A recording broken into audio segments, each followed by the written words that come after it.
Embark is killing Arc Raiders. The window for the expedition is closing in, and a lot of players are getting ready to send their raiders off to the sunset.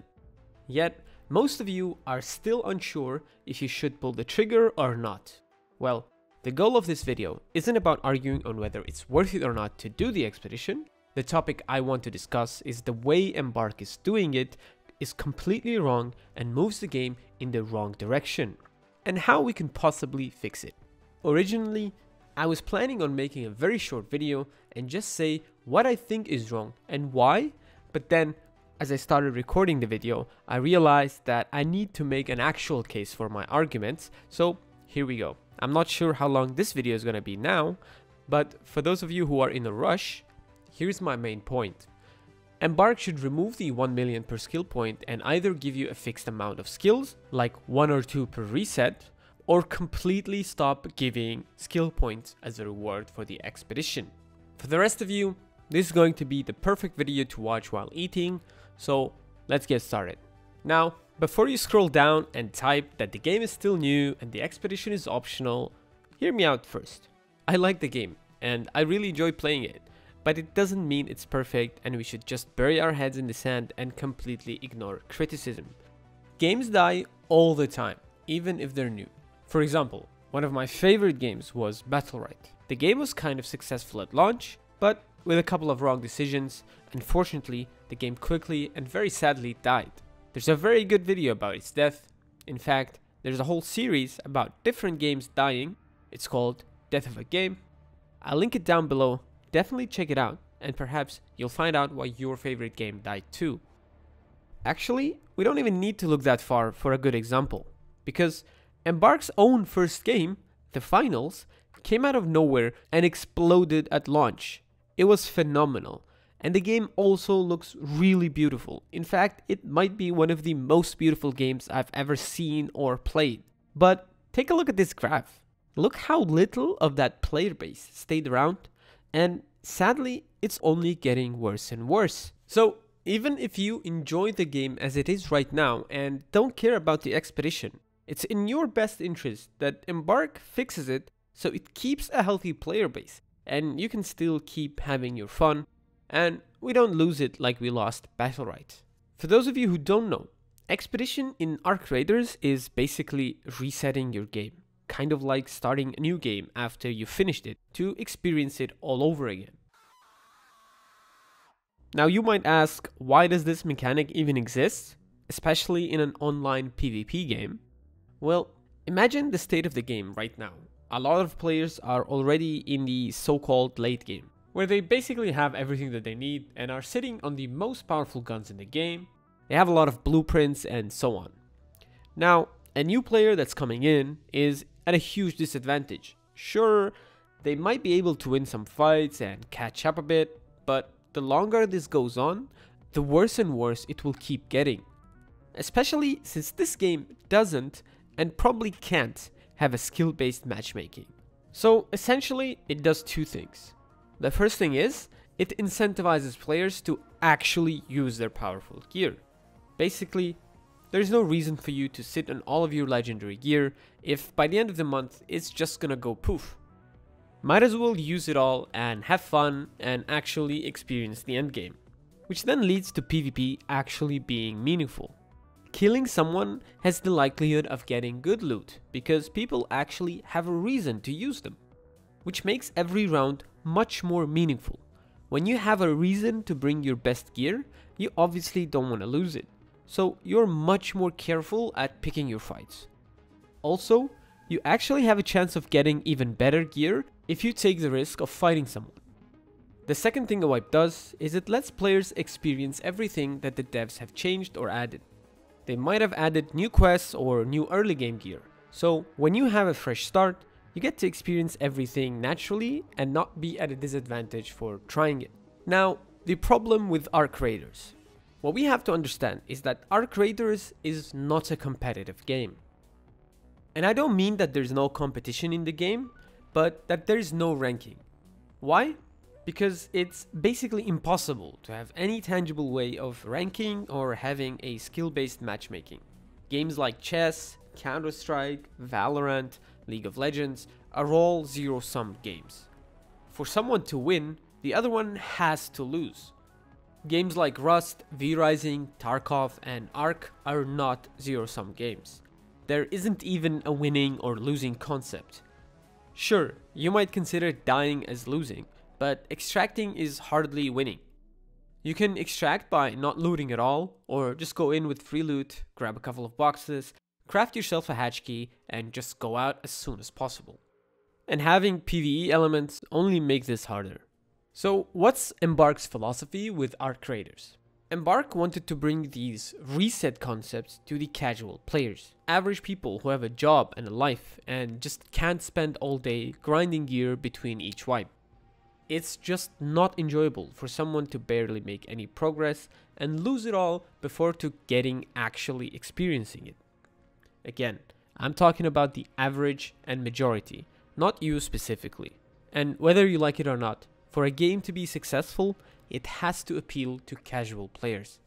Just take a look at what Riot Games did with League of Legends. Compared to Dota, they dumbed it down, made it simpler to understand, gave people simple achievements like a visual rank while hiding the true matchmaking rating. Soft resetting your rank every year, because even if your skill didn't rise, you can still get the same promotions pretty easily every year to feel a sense of accomplishment.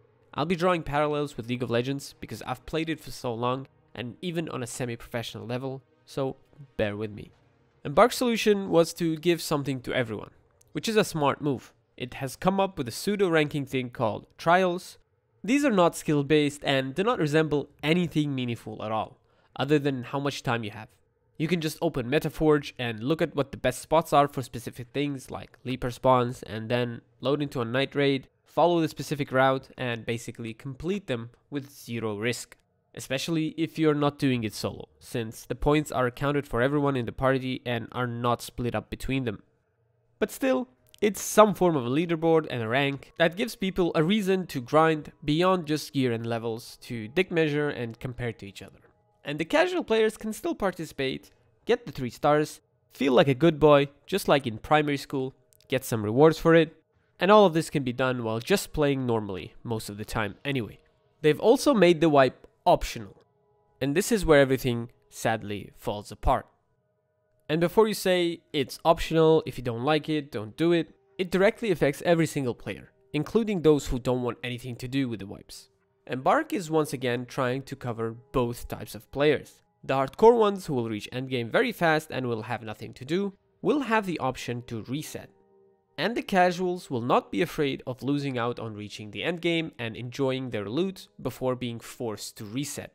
That doesn't sound really bad, right? The problem is, just because you can do the wipe, doesn't necessarily mean people will actually do it. Even the most hardcore ones. After all, why would I go back to zero when I can just keep stomping people? So you kind of have to offer them some form of incentive to just give them that little nudge that they need. But this introduces a big problem. This reward cannot be very impactful because otherwise you just have the same issue as before. People who play more will just reset more and more and become stronger and stronger.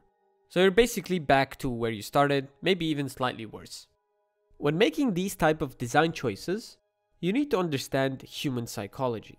When you want your game to be more casual, you must understand that even the most casual players will need to feel a sense of accomplishment and progression. This is the core principle behind League of Legends' popularity and the main reason they come up with a visual rank system and the whole promotional series thing. Basically, you'd win a couple of games, get 100 points in your rank, and play a best of 3s to promote. The visual rank that you get is not the actual rank that they use for their matchmaking, but it gives the casuals something to play for, like climbing from bronze to silver, then to gold. It's much easier for normal people to have these milestones like bronze and silver than 1500 or 1800 elo. So someone who plays League casually for a couple of hours a week will still play ranked, even though it's completely optional. And Riot Games knows this. It takes casuals like 10 years to reach Diamond, but because it has a name and it looks shiny, some people makes it their life's goal to reach it. That's how much of an impact these accomplishments can be, even for the most casual players. But also, they didn't have the system perfected at the start either. For example, once they understood that the promotional best of 3s and best of 5s between each division and rank was actually doing the opposite.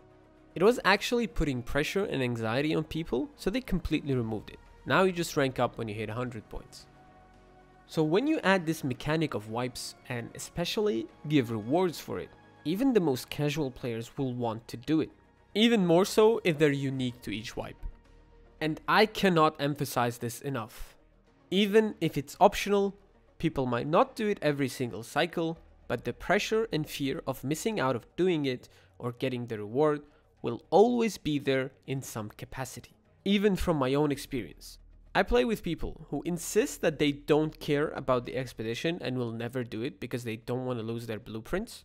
Yet, every single round that we play, they will ask me if they need the certain things for the expedition or not.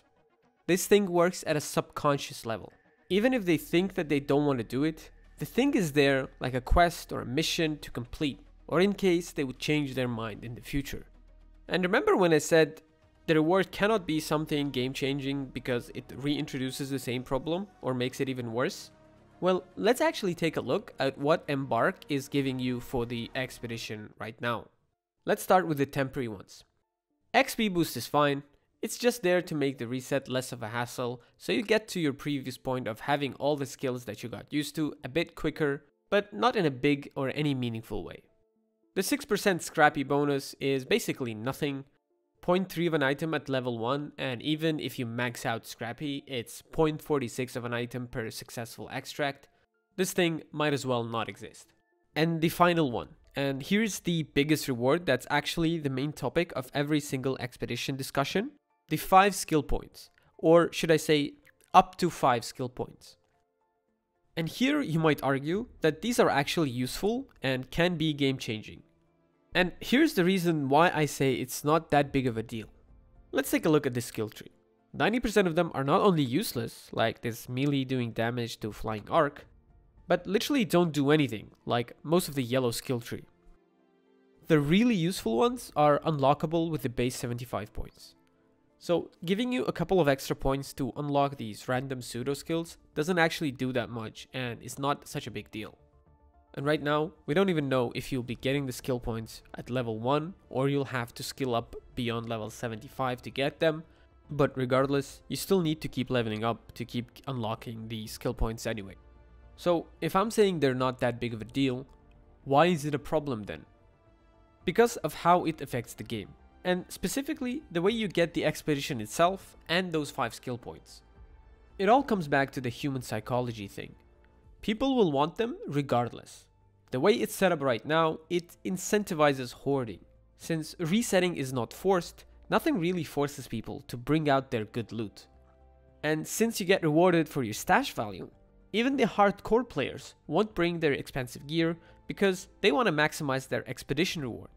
So you end up with a meta where hardcore players don't bring their good gear to maximize their stash value, and the casuals won't bring their good stuff because of gear fear, and also potentially saving up for a reset. And this won't happen just at the end of the cycle.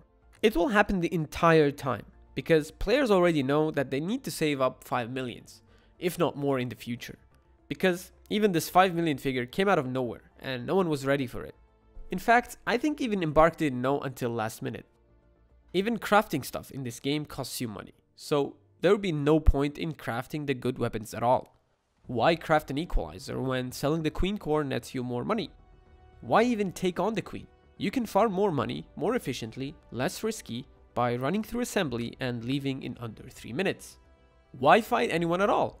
You have a Stitcher, probably on free loot. They have a Stitcher, probably on free loot as well. At best, maybe they will have an anvil and looting MK1 or 2. It feels like 90% of my kills recently are free kits. It comes to a point where PvP is almost never worth it.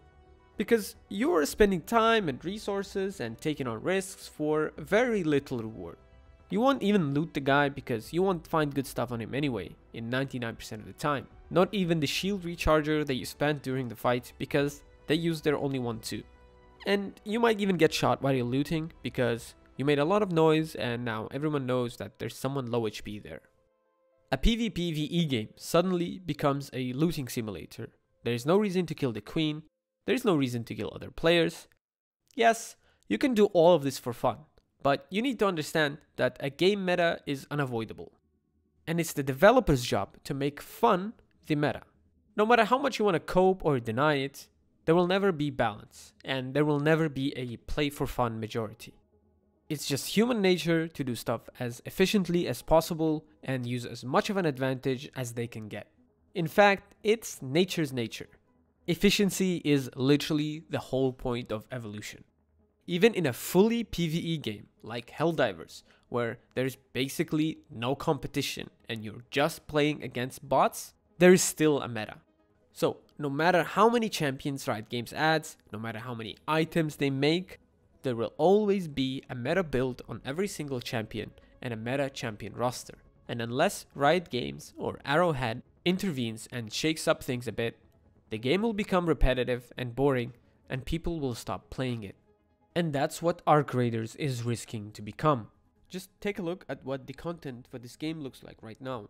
Sure, we always had content like the best loot routes or the best spots to increase your chances of finding blueprints, which is totally fine.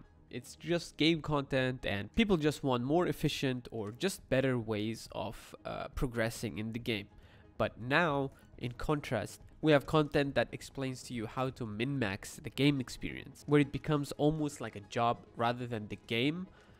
You just load in and go through assembly or any other spot that gets you the most valuable things in under 3 to 5 minutes. You get out, sell everything, and then load in back again with free loot because the place or the route that they're telling you about offers you the ingredients for a Raider's hatch. So you don't even need to come with a Raider's hatch. It's just free loot, take the stuff, craft the key, and get out. You might not care because you play for fun and just go in, kill a Rocketeer and leave, but the meta around you will still impact you and potentially slowly kill the game around you. So what is the solution? First of all, they have to either remove the skill point rewards or make it fixed. 1 or 2 point. Also, don't make the expedition itself too expensive. The last step of the expedition is already a problem in itself. Just look at this loadout that I ran the other day. All of this shit that I'm carrying is just 160,000. Now, why would I risk taking all of this to kill the queen when it's not even 20% of what I need to finish setting up the expedition? And yes, I did lose all of that to a rat while doing the queen, and I don't even care as long as that guy finished killing it. But it just goes to show you that people will not risk doing all of that because it's just better to throw it all into the expedition progress. A cosmetic and the other small buffs that you get, and just the fact that you can finally respec your skill tree should be enough to make people go through it again, especially if they add new skills or change the old ones. This change will add so much chaos into the game cycle, and I mean that in a fun way. People will have less reason to hoard stuff, especially before the expedition date. You'll see people actually using their stuff and have fun with it. You might see people actually risking taking on the queen to use all of their wolf packs and equalizers. Even those who will not do the reset will start getting legendary loot from occasionally killing the ones that will, which in turn will make them also more likely to do the expedition, because they will feel like they experienced enough of endgame without having all the blueprints themselves. All of this will make the optional wipe good enough without ruining the game cycle. I haven't played Call of Duty since Black Ops 2, but I remember how everyone leveled up and did the prestige thing just to get a cooler emblem and a skin for their favorite weapon. Riot Games also gives you a skin for playing a couple of ranked games every single split. In the case of Arc Raiders, the price is a bit steeper because you lose all of your blueprints. But that mechanic needs a complete overhaul as well, which we can dig into in a separate video. And as I said, not having the blueprints will not be as big of a deal because you're more likely to encounter the stuff in the game because other people have crafted them and brought them into the raid.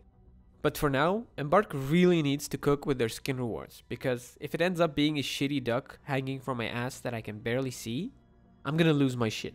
Even more so since respecking isn't a bonus anymore.